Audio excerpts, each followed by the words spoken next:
VMA Solid Machine ay araw-araw ginagamit. Yan po ang printer head, cupping head, head clean,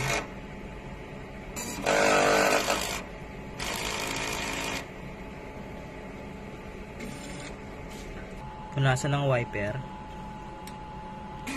at ang nozzle check.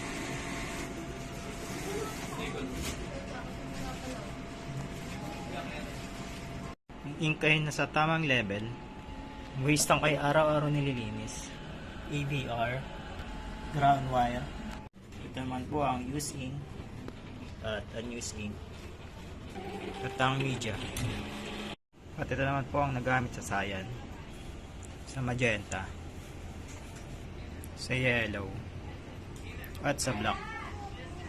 At ang daily output record mula January 19 hanggang January 24 na may total na 10 meters.